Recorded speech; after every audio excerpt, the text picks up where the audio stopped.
Madame le ministre, président du comité des ministres de la SECNA, Mesdames et Messieurs les ministres et distingués membres du comité des ministres de la SECNA, Mesdames et Messieurs les membres du gouvernement de la République du Sénégal, Excellences, Mesdames et Messieurs les ambassadeurs et représentants diplomatiques, Monsieur le Président du Conseil d'administration de la SECNA, Mesdames et Messieurs les administrateurs de la SECNA, Monsieur le Directeur général de la SECNA, Mesdames et Messieurs les experts de l'aviation civile, Mesdames et Messieurs les cadres dirigeants de la SECNA, honorables invités, Mesdames et Messieurs, j'ai beaucoup hésité avant d'accepter sur beaucoup d'insistance l'invitation de Monsieur le ministre du Transport du Sénégal à venir procéder à l'ouverture de cette activité extrêmement importante. Et je n'ai cédé, malgré, comme l'a rappelé Madame le ministre tout à l'heure, je n'ai cédé que parce que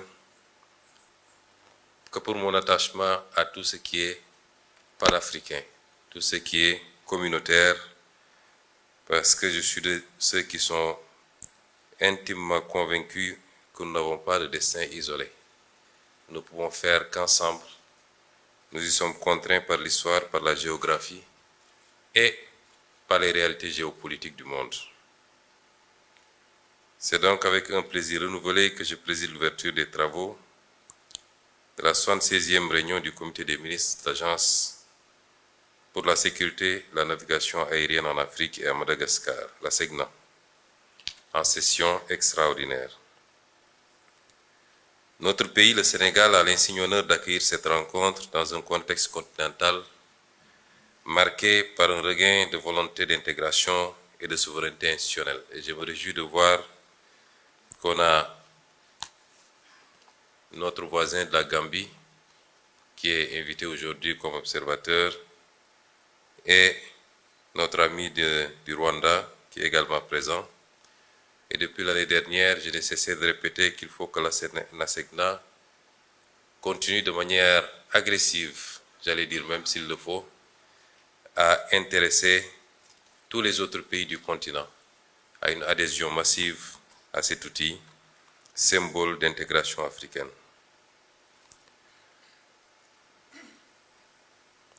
En cette heureuse circonstance, je souhaite au nom de son Excellence, Monsieur le Président de la République, Bassirou Diomaye Diakhar Faye,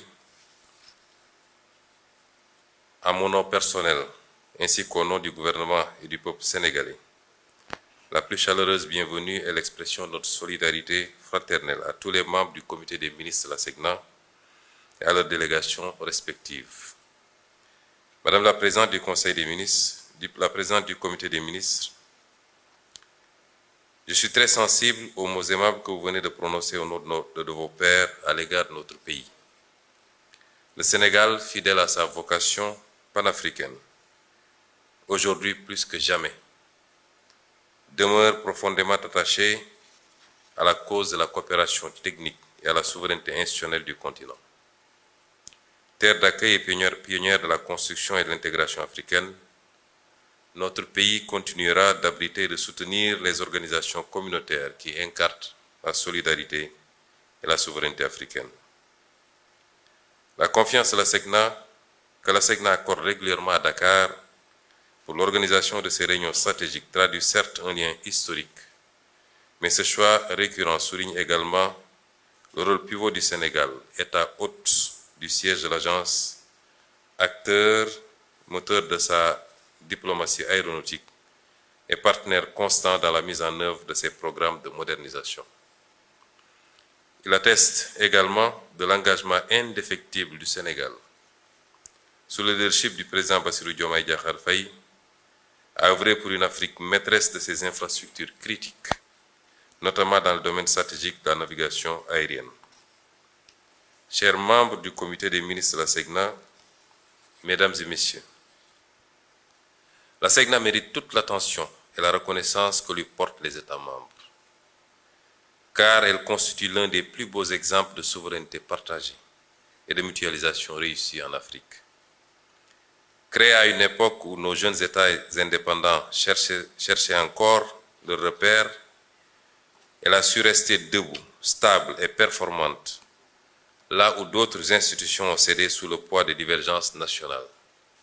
Je disais tout à l'heure dans la salle aux ministres et aux responsables avec lesquels j'étais que le plus grand regret que nous devons avoir quand on examine la SECNA, c'est la perte de cette compagnie panafricaine qui était Air Sénégal. Air Afrique, même si Air Sénégal souffre également en ces temps qui courent.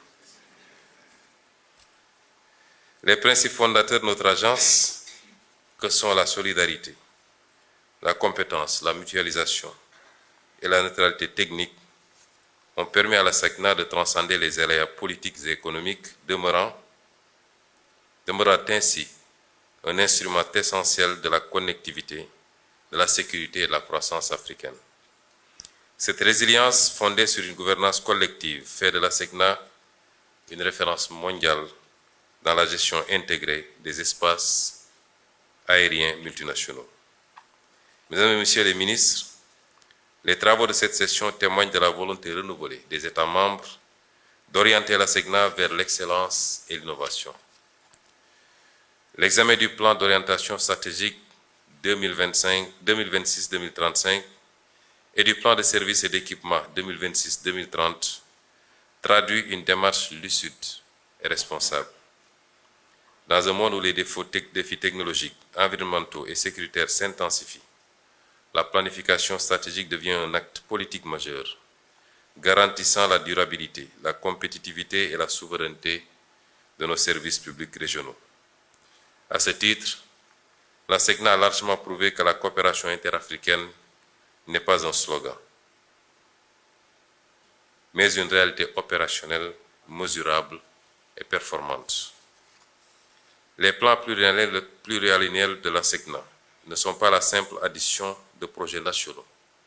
Ils traduisent également la capacité des États africains à penser ensemble, à investir ensemble et à progresser ensemble. Grâce à la mutualisation des systèmes de communication, de surveillance et de navigation, y compris satellitaires, la SECNA démontre que la souveraineté technologique africaine est possible lorsqu'elle repose sur la coopération, sur la formation et la discipline collective. Les économies d'échelle réalisées soutiennent nos politiques publiques nationales, tout en renforçant la sécurité et la compétitivité de nos espaces aériens. L'attribution, comme rappelé tout à l'heure, dès 1972, du prix Edward Warner de l'OACI, ainsi que la reconnaissance du statut d'observateur de la SECNA au sein de l'organisation, témoignent du prestige acquis par cette institution africaine. Les évolutions rapides des technologies aéronautiques, des services satellitaires et de l'intelligence artificielle imposent à l'Afrique d'être non seulement utilisatrice, mais aussi productrice d'innovation. La SECNA doit rester en première ligne pour garantir une navigation aérienne moderne, sûre et souveraine. Rappelons enfin aux membres du comité des ministres que vos délibérations sur la gouvernance de la SECNA sont d'une importance stratégique majeure car elles visent à consolider la transparence, la performance et la redevabilité dans un contexte où la maîtrise des coûts et la qualité des services sont des impératifs partagés. Chers membres du comité des ministres, le parcours de la SECNA nous enseigne à suffisance que la maîtrise collective de nos cieux est un symbole de la maîtrise de notre destin. Votre instance a la noble responsabilité de préparer l'agence à relever les défis de la transformation numérique, de la sûreté aérienne et de la durabilité environnementale. Je voudrais saluer avec une profonde considération les contrôleurs aériens, les ingénieurs, techniciens et experts qui assurent quotidiennement, souvent dans l'ombre, la sécurité et la fluidité de nos espaces aériens. Le Sénégal restera, en tant que pays hôte, un partenaire engagé, loyal et déterminé à accompagner la SECNA dans la réalisation de sa mission stratégique. C'est sur cette note d'unité, de souveraineté et de confiance africaine que je vous invite à poursuivre vos travaux en vous sentant pleinement chez vous, à Dakar et partout au Sénégal, à Dakar particulièrement, capitale du panafricanisme institutionnel et siège de notre fierté commune, et déclare ouvert les travaux de la 76e réunion du comité des ministres de la SECNA. Je vous remercie de votre attention.